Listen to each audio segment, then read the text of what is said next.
الجايه ان شاء الله من خلال الناقد الرياضي الكبير الاستاذ ابو المعاطي زكي اللي بيشرفنا وبينورنا. اهلا بيك يا استاذ ابو المعاطي. اهلا بيك يا صباح الفل على حضرتك. صباح الفل عليك وحشنا يا فندم والله، منورنا كل العرب. الله يخليك. ربنا يبارك في حضرتك. وايه اللي حصل امبارح؟ وانا قبل ما ابدا في امبارح بس انا عاوز احيي MBC على اللقاءات اسر الشهداء اللي عملها الاستاذ شريف عامر اللي بتتذاع كفواصل بين الفقرات.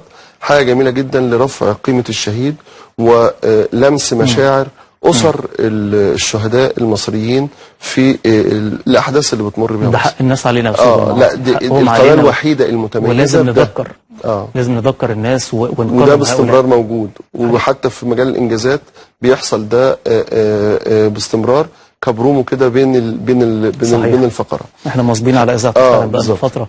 ويمكن الشهداء كانوا حاضرين برضو امبارح في لقاء الزمالك. الشهداء خليني اقول لك في اللقاء امبارح يعني على سبيل الربط يعني كانوا موجودين. جمهور امبارح، جمهور نادي الزمالك المحترم رفع لافته كبيره جدا: ننعي شهداء رفح. في الدقيقه الصمت او الدقيقه احداد في بدايه المباراه كله وقف قرا الفاتحه. في النادي الاهلي نفس المساله، كل الناس بتقدر هذا الامر. اتحاد الكره قرر ان يوم الاثنين القادم اللي هو يوم 17 في مباراه القمه الفرقتين هينزلوا بصوره بتيشيرتات عليها صوره الشهيد العقيد احمد المنسي كتقدير وامتنان لما يقدمه ابطال الجيش المصري من تضحيات في هذه المرحله وتمر بها مصر. نعم. امبارح انا مش عارف اتكلم فنيا ولا اتكلم جماهيريا. يعني المشهد كان مؤلم الحقيقه. طبعا خساره وخروج من البطوله زائد شغب ما كناش نحب نشوفه ابدا امبارح. الخساره والخروج من البطوله ده امر متوقع. الزمالك داخل المباراه امبارح وهو اخر الجدول 5 بونت. الزمالك لسه خسران 3 من كابس يونايتد، اضعف فرق المجموعه اللي كانت هي في المركز الاخير، وهي والزمالك دلوقتي 6 بونت الاثنين في المركز الاخير. لكن فمتوقع خروج نادي الزمالك، متوقع ان نادي الزمالك لن يقدم مردود فني جيد. السبب عده اسباب. 1 ان عدد كبير من اللاعبين في نادي الزمالك يرغبون في الرحيل. الفكره فكره ان جاي له عروض من بره. في 10 هيمشوا صحيح؟ في 12 هيمشوا. 12 يعني 12 هيمشوا يعني. ما بين احتراف وما بين لا وما بين الاستغناءات.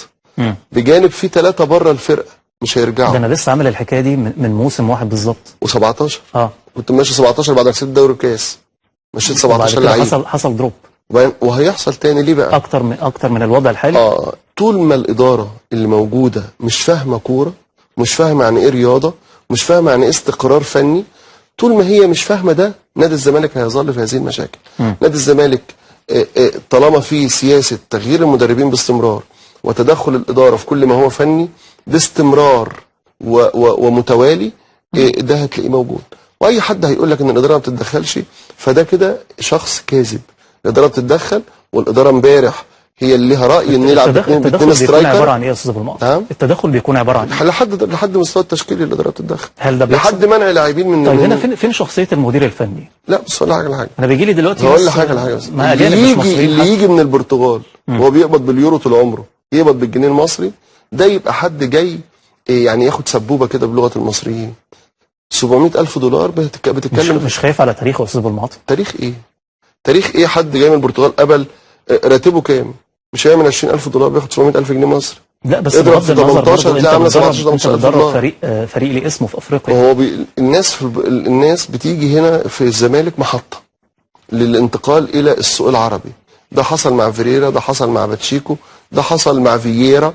يعني الناس بتيجي بهذا الشكل لانها ما بتكملش، كان عندها امل انها تصنع انجازات. ده ما حصلش. يعني بيجي عشان يتعرف في المنطقه العربيه وبيروح وبيمشي. طب انا لما تعرف بالخير وبالانجازات هتفرق معايا كتير. لو حصل استقرار، لو كان حاصل استقرار فني، ولو حصل الناس جابت اناسيو وقالوا اناسيو نكمل لنهايه الموسم القادم. ده عقده. ده عقده انه مكمل لنهايه الموسم القادم. ان هو جاي يتعرف على الفرقه. ده اللي قاله رئيس نادي الزمالك في الفتره القادمه، وغير مطالب بالفوز ببطولات لكنه مستمر للموسم القادم لبناء فريق. لو ده المنهج الفرقه هتشتغل كويس. لو ده المنهج هيبقى فيه نتائج كويسه. خليني اضرب لك مثال باهلي طرابلس منافس نادي الزمالك. اهلي طرابلس الفرقه يعني لا خلينا نتكلم في طلعت يوسف الاول ازاي. طلعت يوسف بعد مباراه الزمالك اللي هي تاني المباريات والتعادل السلبي في تونس، قال لك طلعت يوسف تم استقالته. الناس قال لك يعني استقيل عشان كذا كذا. الامر الثاني وطلع في وسائل الاعلام كلها انه استقال. ساسي بعون اللي هو رئيس النادي قال لا مفيش حاجه اسمها يستقيل، هيقعد وده مدرب كفء ومدرب متميز ويشتغل وينجح. عمل ايه بعدها؟ كسب كابس يونايتد بره، وكسب كان متعادل مع الزمالك، كسب اتحاد العاصمه، وبعدين رجع يتعادل مع اتحاد العاصمه وبقى 8 بونت اتحاد العاصمه على اللي هو تأهل على قمه معاه. المجموعه. يعني هو داخل امبارح المباراه وهو 8 بونت زي اتحاد العاصمه على قمه المجموعه. فبالتالي امبارح اتحاد العاصمه كسب كابس 4، فبالتالي تأهل اول وتأهل الاهلي تاني. وكان قدامه فرصه ان هو لولا الرعونه بعد فترات المباراه في الشوط الثاني كان طلع كسبان نادي الزمالك. فالفكره هنا ان اداره فاهمه قالت لطلعت يوسف اقعد، واداره متردده كل شويه بتجيب حد. هو انت عملت ايه في 6 ماتشات؟ أستاذ أبو المعاطي، انت واخد 6 بونت في 6 مش ماتشات. هذه الاداره هي اللي جابت دوري وكاس لنادي الزمالك من سنتين؟ امتى؟ سنه كام؟ من سنتين. 3 سنين. خد الدوري والكاس. ايه كانت ظروفهم؟ كان النادي الاهلي ما هي نفس الاداره. ما انا هقول بقى، ما انا هقول ايه الظروف اللي ادت لنجاح وايه الظروف دلوقتي اللي مؤديه للفشل. الظروف اللي ادت لنجاح وقتها ان فيريرا كان قافل على الفرقه وممنوع عضو مجلس اداره يحضر التدريب. وفي مره عضو مجلس اداره حضر التدريب، مصطفى سيف العماري، حصلت خناقه، ممنوع حد يقرب من فرقه الكوره. لما عضو مجلس كان هو الإدارة مستقل، وكان هو مستقل بالفرقه كامله، لا يحق لاحد التدخل لا بالراي ولا بالمشوره ولا حتى بالمشاهده. كان التدريب بالنسبه لفرقه الكوره سكن عسكري. استاذ ابو المعاطي، دلوقتي لما انا اكون رئيس مجلس اداره عمل ايه وقتها؟ او عضو مجلس اداره بحضر التدريب كنوع من الدعم. ما فيش، مش عايزك، مش عايزك. هو دي كانت تعليمات المدير الفني. ده كان منهجه، مش عاوزك اتفرج عليا في الملعب، ولا اعلام ولا مجلس اداره ولا نجوم النادي السابقين ولا اي حاجه. وانصاع مجلس الاداره، وانصاع مجلس الاداره. ولو انت فاكر كان في الوقت ده الحادثه بتاعه الدفاع الجوي، وجه هو بعد حادثه الدفاع الجوي عمل ايه؟ قفل على فرقته الدور الثاني واستمر الدور الثاني. قبلها كان في تغييرات حسام حسن وما الى ذلك. استمر هو فتره الدور الثاني فقط، نصف موسم، خد دوري وخد كاس ولعب السوبر المصري. وفي السوبر المصري لو كهربا سجل ضربه الجزاء كانت الدنيا اتغيرت. ايه اللي حصل بعدها؟ ان حصلت بقى فكره 16 جهاز ولا 17 جهاز. يا استاذ هشام، كل الناس اللي هي في الوسط الاعلامي امبارح عارفه ان ايهاب جلال هو المدير الفني لنادي الزمالك. هل المعلومه دي مؤكده؟ مليار المية مؤكده. انا يعني بقول لحضرتك نسي ومشي. بقول لحضرتك وما مشيش رسمي. تم الاتفاق مع ايهاب جلال على الاتي: حاصل له منحه توقيع 3 شهور مقدم مليون جنيه، ماشي. حاصل له راتب شهري 300,000 جنيه. قعد معاه وتفاوض معاه رحابه برجيله واحمد مرتضى. امبارح راح تامر النحاس استأذن اللي هو محمد عبد السلام اثناء انضمام محمد صبحي الاسماعيلي. تامر النحاس وكيل ايهاب جلال تم استئذان اللي هو محمد عبد السلام ان ايهاب يمشي، لان ايهاب عقده لسه باقي فيه موسمين.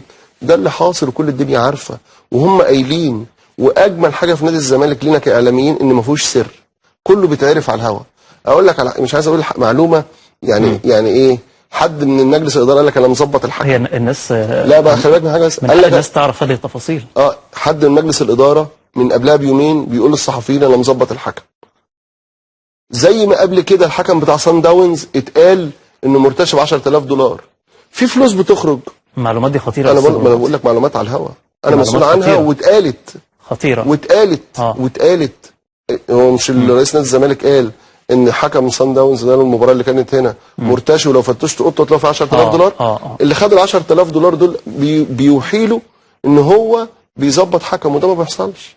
فعاوز اقول ان فكره، بص يا استاذ هشام، لما تبقى راجل كوير وعايش في الكوره بتبقى عارف ان ليها ادبيات، ثقافه معينه. هل الثقافه دي غابت عن الجمهور يا استاذ ابو المعاطي؟ لا، جمهور نادي الزمالك بعد المشاهد اللي لا جمهور ايوه في اللقطه اللي احنا شفناها على الشاشه ديت، ده سلوك مرفوض جمله وتفصيلا. لكن يجب محاكمه من استفز الجمهور لاظهار مثل هذه السلوكيات. ازاي الشماريخ دي بتدخل ازاي يا استاذ ابو المعاطي؟ ده امبارح لقوا شمروخ في انا عايز اقول لحضرتك يعني احد الاصدقاء او يمكن اكتر من واحد كانوا حاضرين لقاء الاهلي اول امبارح، قالوا لي احنا دخلنا بعد سلسله من التفتيشات. ايوه طبعا، ونفس الاجراءات تمت امبارح. فاكيد